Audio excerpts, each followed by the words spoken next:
So you want to make a Discord bot. That is awesome. We've got a really simple template here that you can start using. Check the description for my GitHub page that has this template.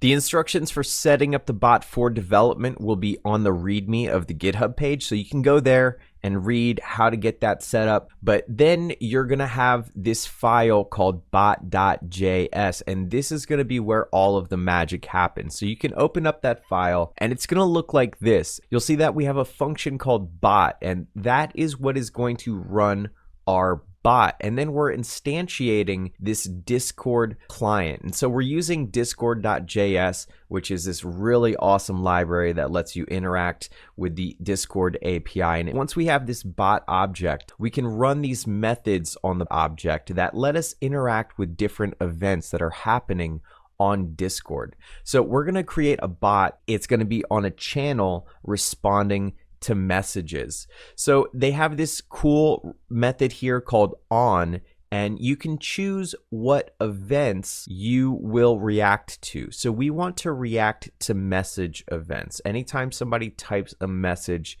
in the chat, we want to do something. So that is the beginning of our bot's workflow. So now we're doing a couple of quick checks. First, we're seeing, is this message in the chat from another bot? If it is, just ignore it. We don't want bots to start talking to each other quite yet. That's how we get the revolution for them started. We just want to talk to them so that we can use them for our own nefarious purposes. So now we're going to take the message and we're going to split it up into a bunch of different tokens. And we're doing that by splitting the message based off of spaces. The command should be an exclamation point and then a command name and then a space, and then you can add more stuff after that. But the first token should be the command. So we're taking the first token from our arguments and we're assigning that to command. Then we're taking the command and sticking it in a switch statement, which allows us to check for different states of that command and do things differently based off of it. So you can see that our first case is this ping command. And if somebody sends a ping command, we will reply to that person with pong. And that lets us know that the bot is alive and is working. But you could add more cases here so that you can create any sort of custom commands that you want. Your bot could go fetch something from the internet, could do anything that it wants at this point. You can create your own custom Discord commands. And so that is the end of the on message method. And so that's really all our bot does right now. And then at the end of our bot invocation here, we're doing bot.login with the Discord token that we're going to be getting momentarily. And so that's really it. You know, this is just running the bot at the end of the script with the function that we created. And the bot will be running until we tell it to stop running. But the first thing we need to do is get the token for the bot to log in here so that it can do the stuff that we want it to do.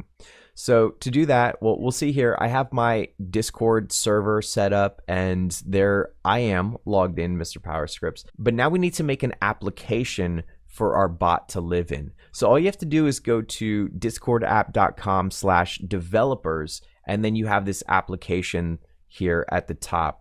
And we're going to create this application. So you'll see that right now it's called My Application. We're going to call it Mr. Power Bot. And then we're going to save the changes. We're not going to do anything here right now. We just need to create the bot itself. So we're going to go to bot here on the left side, and we're just going to add the bot. Yes, add the bot. So now we have a bot. It's called Mr. Powerbot. And guess what? We can get our token now. So we're going to click to reveal this token, and we're going to copy this token, and we're going to paste it back into our config.json file. So I have another token here. We're going to clear it out. We're going to paste it, and then we're going to hit save. And so now our bot can log in, but our bot is still not on the server. We have to go through this open auth procedure in order to get our bot into the server. So we are going to need the application client ID. And so if we go back to general information on the left here, you can see that this is the client ID. And so we're just going to copy that.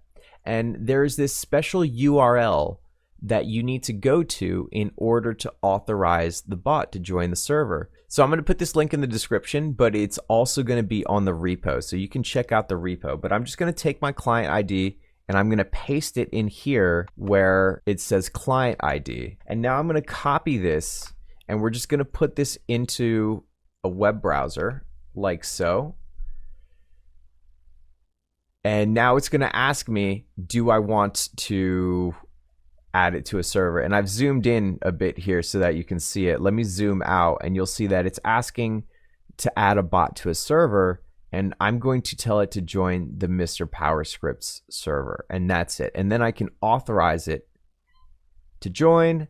Just let it know that I am not a robot. It's going to ask me to identify cars for it, and hopefully that's enough. Oh, I didn't get all the cars. Let's see. Maybe I am a robot. Okay, cool. So we saw the notification now that Mr. Powerbot has joined the server and it is in general now, but it's not online. Let's get the bot online now. We should be able to just run the bot code and see it go online. So I'm gonna run npm run start, which should get us a running bot over here. And it does look like it's running. It has not crashed. So we'll go back here and take a look at that.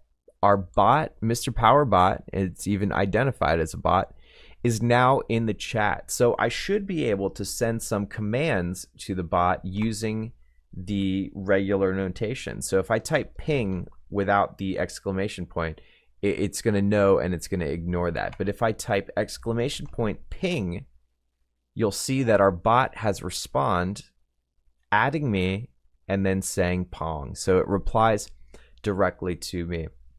Yeah, so Discord bots are very simple to get up, very simple to get going, and then you can start applying your own logic to get them to do what you want them to do. And we'll look into more about how you can do that later. Thanks for watching.